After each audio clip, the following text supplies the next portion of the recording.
In that moment, if you could feel my heart sinking deeper and deeper into my chest as I'm receiving every word out of this phone, it's like it's happening in slow motion. We're coming home. I might as well have just myself with a at that point. What's going on, everybody? This is Bryn back with another video, and today we're doing a face cam video because I didn't feel like recording any gaming content today. And also, this is just the vibe. We got the purple light on in the background. We got some nice lighting going on. I thought I'd show off my lighting skills, even though you could see the ring light in my glasses. Personal pet peeve of mine, but you know what? I just don't give up. Now, if you could go ahead and drop a like on the video, drop a sub, all that YouTuber BS, I'd really appreciate it. And today, what we're gonna be talking about is the story of when I stole my dad's car when I was 14. Now, before we get into this video, we got a nice little drink right here. Delicious. Go ahead and crack into that, grab a sip, and then let's get right into the story. Cranberry juice for the liver. So to set the scene for you, I was 14 years old. Around this time, I had this habit of when anytime my parents would leave the house, I would take my dad's car on joyrides. I would go drive it over to a friend's house or just drive it around the neighborhood. Just little bullshit like that. I never got really too serious. I never really got too ballsy with it until this day right here. Now, my mom and my dad, they say that they're going to a concert during the day. It was, I believe, a Saturday. It had to be a Saturday, and the concert was going to be outside. So you'll see why that's important in a little bit. So they tell me that they're heading out, and basically I'm like, bet. And I'm making plans. Well, not really with anybody, actually. I didn't really have any plans, but I was making plans in my head of what I was gonna do. I was gonna wait about 20 minutes until I knew that they were really on the road. Then I was gonna jump in the car, hit up all my friends, and see what the deal was. So they leave, and I'm chilling at the house for a little bit, hitting up all my homies, seeing what they're on, and not a lot of my friends are at their house. So one of my homies is at this house, but he's like, hey, my parents are home. I don't wanna jump in the car with you, and they think something's weird. Then they tell your mom, all that BS. So I'm like, bet, I'll just spin by your house and say what's up. I think he had a cart on him, if I'm not mistaken. So I was probably pulling by to hit his cart or something and then just dip off from there. So about 20-30 minutes goes by, I'm chilling and I'm like, all right, I think it's a safe move to get out of the house. So I go jump in my dad's car, a nice, clean, pristine 2010 Mazda 3, all black. Fucking love that car, man. I'm not gonna lie to you, that was the first car that I ever drove. Not the first car that I ever drove, but that was like my first car. I ended up buying that from him later down the line. Fucking love that thing. I ended up crashing it though, so I mean, you win some, you lose some. And here's the biggest thing. I always had to make sure what radio station was on, how the seating position was, and I had kind of gotten accustomed to how you set the seat just to like not get noticed. Because when I would come back home, I would make sure that I parked it in the same way, have the seat in the same position. The volume, that was another big one. Make sure I was at the same volume because it was a kind of older car, so it wouldn't really like retain your volume level. All the little minute details I had to make sure of. The mirrors were another big one because my dad, he likes to, and honestly, now that I've gotten older, I kind of get it. But when I was younger and a little dickhead, I loved to have my seat all the way back so I could be rolling around, fucking barely seeing over the windshield, fucking rolling around like this, like, yeah, this is badass. So I jump in the car and I don't really have too much of a plan. I just know that I'm heading over to my buddy Adam's house to go hit his cart, but then I have no plan after that. During this time, around 2020, 2021, there was a area in my town that was kind of like a downtown type area where there just always seemed to be, no matter what day it was, just a conglomerate group of people around the ages of like 14 to 22 around there. And now that I think about it, now that I'm older, thinking about like all the 22 and 21 year olds hanging out with a bunch of like 14, 15 year olds is just, it's kind of gross and crazy to me that that even happened, but that's besides the point. So I decided that after I pull up to Adam's house, I'm gonna pull up to downtown, try and make some moves, see who's down there, and we'll figure it out. So I pull up to Adam's house and he lets me hit the cart and he's like, damn, you really got the car, dude? And I'm like, hell yeah, bro. And I'm like, you wanna jump in? And he's like, well, no, because then I'm gonna have to explain to my mom why you're driving. And then it was gonna be a whole ordeal. So I was like, yeah, you're probably right. Well, Let me know if anything changes. I'm gonna go downtown and try and figure this shit out. I pull up to downtown, and I remember this was like kind of the farthest I'd really gone in the car so far. I had really just maybe like done one destination and then like headed back home because I was a little scared, but I was starting to get ballsy today. And this did not really pay off in any sort of great way. I'll tell you that much. So I pull up to this downtown area and I'm looking around and I see a few hooligans. There's like, so in the main strip, there's like, on one side, there's like kind of like a pavilion type area where it's like a bunch of benches under like a giant awning. Like think of like a giant like 100-foot awning, whatever. And there's a few people that I think I recognize sitting under that. And on the other side, there's like a amphitheater type stage. And there's a couple people over there that I kind of recognize, but I'm not really super close with. So I pull up on the right side with the awning area.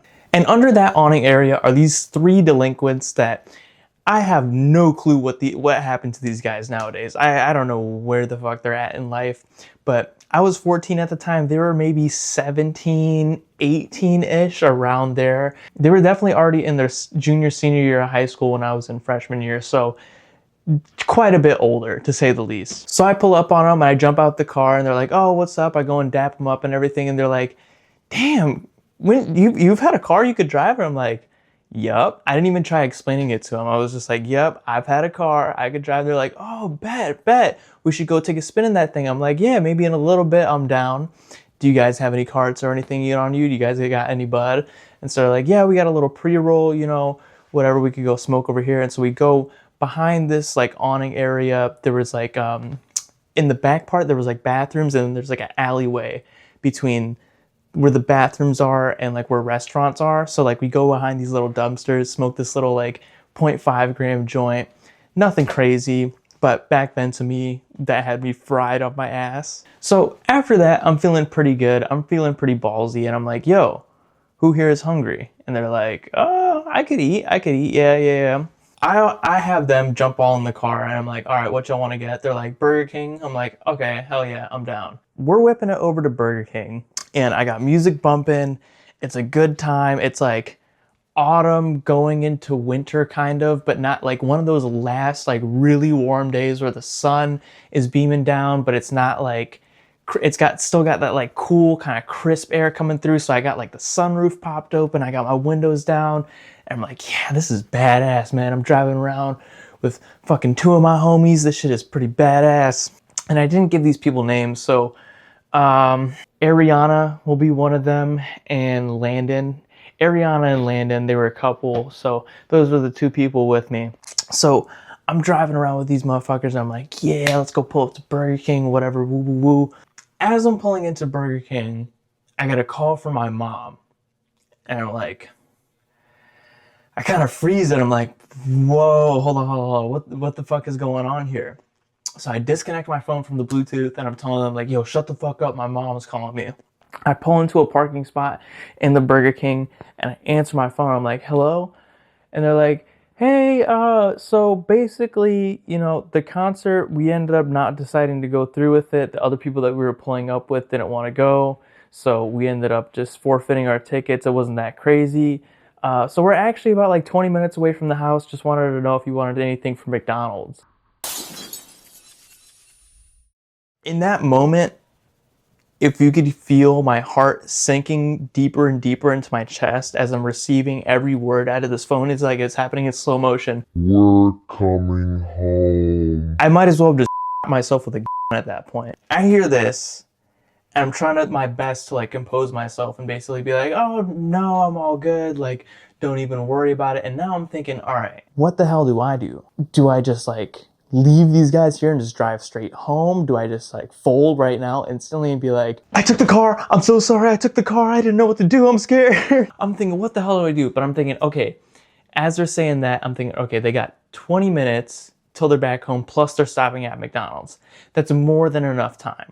Plus, I'm trying to, I was under some approval bullshit back then, or maybe it was just ego, I don't know what the hell it was, but I was trying to not make it seem to them like this wasn't my car and I wasn't able to drive. I don't know what the fuck was going through my head, but basically I'm like, no, I'm all good. I appreciate it. But, don't worry about me. And they're like, okay, cool, I'll see you soon. I'm like, all right, yeah, I love you guys. Boop. And I like hang up the phone really fast. I'm basically like, all right, what the fuck do you guys want? Like, let's get this order done now. So I pull up to the window. I don't even order anything. I'm too nervous at this point to eat. So I pull up to the window and I pull up so that the back seat can like talk in, because it's just Ariana in the back seat. So she could just order for Landon. So she's telling him his order. They're speaking their order and they're ordering slow as fuck. They're like, can you give me a minute? No, like, and they're looking through like their fucking, she's looking through like her purse to like see how many dollar bills she has. I'm like, dude, hurry the fuck up. And this is crazy because this is still that point, like right after COVID, where shit was still kind of cheap, but like also right before that like inflation point, and where like the world kind of got crazy again. It was a weird time, weird but really fun time. We're waiting in line, and I didn't realize how many more people were around the curve after the drive-thru. Like after you go and order into the drive-thru, there was like at least 4 or 5 cars ahead of me. So I'm like, fuck. And this Burger King always takes fucking forever. So I'm sitting there and I'm giving myself like a mental countdown in my head. Like, all right, if I'm not like 2 cars ahead by at least 2 minutes in, I'm dipping. If I'm not like at the first window within like 4 minutes, I'm dipping. I'm like giving myself a mental clock because I'm calculating how much time it'll take me to get back to the downtown area, how much time it'll take me to drop them off, dap them up and like, you know, do that whole shebang, how much time it'll take me to get back, park this thing, put the chair back, put the radio stations back, put the mirrors back, and then act like everything was all right and wipe all the sweat from my forehead. I'm just trying to figure it all out. It ends up becoming so long. And by the way, this line has not moved at all, might I add. It's been about like 3.5, 4 minutes and this line has not moved at all. And I'm really starting to tweak out. So I'm like, yo, you guys, honestly, fuck this Burger King, right? I like try to play it off so well. I'm looking in the back seat like, fuck this Burger King, right? Like, man, we could have so much better. I'm like trying to play it off so well. I'm trying to be like, yeah, fuck this Burger King. They're not even worth their time. And they're like, yo, what the fuck? We already ordered. Like, if I was in their shoes, I would probably be pissed too. I'd be like, yo, what the fuck? We already ordered. No, granted, they hadn't paid yet. So, I mean, is it really that much of a loss?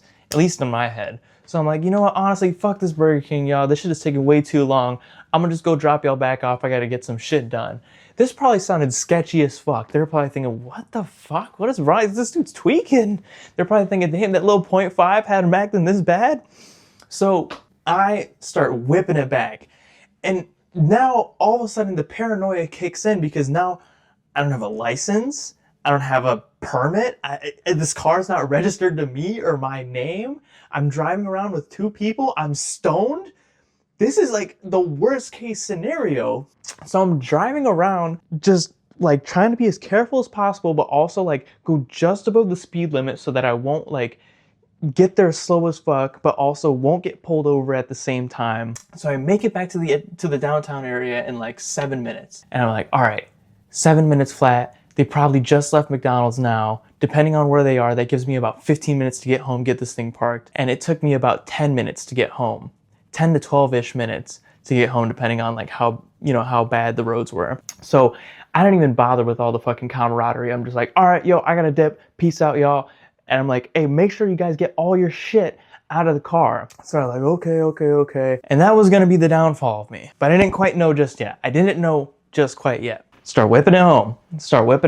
Going like, the speed limits around my hometown were like 25 to 30. So I was trying to do like 30 in the 25, 35 in the 25, maybe 37 if that was, you know, really like starting to get anxious. And I remember by the time I get back to around where my house was, I just floor it. I just floor it through the roads because it's kind of like a neighborhood area. There's usually no police. So I'm like, all right, we're good. So I floor it all the way back to my house. I get back in the driveway, pull in the garage, make sure that everything is all set. Mirrors, radio, fucking seat all the way back up, the volume. I do like a quick like double take all around the car. Just make sure that everything is all good. I'm like, all right, we're all good. So I get out of the car, close the door, walk back in the house, and I just go sit on the couch, turn on my Xbox, and just pray that nothing is noticed and nothing bad happens. So my parents get home, They got the McDonald's. I'm chatting it up with them. I'm like, oh, so, you know, why'd your friends end up backing out? You know, woody woo. They're like, oh yeah, this is what happened, whatever. You know, I think it's going fine. And it did go fine. It did go fine for like a day and a half because my dad works from home. So that car that I was driving, he didn't really use that a whole lot. He just used it to get around town. My mom had her own car. It was kind of like the best of both worlds scenario where I was just like, okay, he's not going to notice it for a while. If it smelled like weed or anything in there, the smell will probably like come out by the time he's ready to go drive it. It's going to be all cool. What do you guys think happened? I got caught. What do you guys think happened? Did I forget to take the Bluetooth off? Did I forget to turn the volume down? Did my dad check the amount of miles that were left on the car? No, none of that. No. It's like 8 p.m. the next Sunday. It was either the next Sunday or like that Sunday or that Monday. My dad gets in the car. He's going to go to the grocery store just to grab a couple, like, I think he's going to grab a soda or something. He gets in the car, drives off, comes back. When he comes back, he comes inside. I just hear my name and I'm like, oh my God. I walk out and he's got a vape in his hand, just like a regular nicotine vape. But remember, I was 14 at the time. So, you know, this was like, this is still like a big deal. And this is the first time they ever, quote unquote, caught me smoking. So I remember he starts asking me, he's like, you know, is this yours? What was it doing in the car? All this. Now, thankfully, it was in the passenger seat. Basically, I got caught and I was like, oh, it's not mine. Well, I created this like cockamamie ass lie up. I was like, yeah, while you guys were gone, I invited some friends over and we just all hung out in the car. And, you know, that one of them must have dropped it. He's like, stop bullshitting. I know it's yours. And so, like, I was debating in my head, like, what would be worse? Either going down for this vape or going down for stealing his car. And I kind of weighed it in my head for a little bit. And after some denial, I was like, yeah, you know what? It's my vape. And you know what? I got grounded for like 4 weeks. I had to take nicotine tests. You can do these like cotton swab, like nicotine tests in the mouth. I got drug tested by my parents. They really went all out. So yeah. However, I guarantee that if I told them I just took the car out and picked some people up, I probably to this day would still not have my license. So if that tells you anything. But anyways, you guys, after that, this wasn't the first time I got in trouble with my parents. Definitely not the last either. So with that being said, more stories to be told in the future. Regardless of that, hope you guys enjoyed the video. Please drop a big thumbs up, drop a big subscribe, all that YouTuber BS, as I always say in my outro. With that being said, thank you guys for watching. Let me know what you like better, the face cam videos or like the gameplay videos, or if you want to mix of both. I'm down for whatever. But anyways, you guys, keep it pushing. I don't know what to say in these outros. I'll catch y'all in the next video. Peace out, y'all.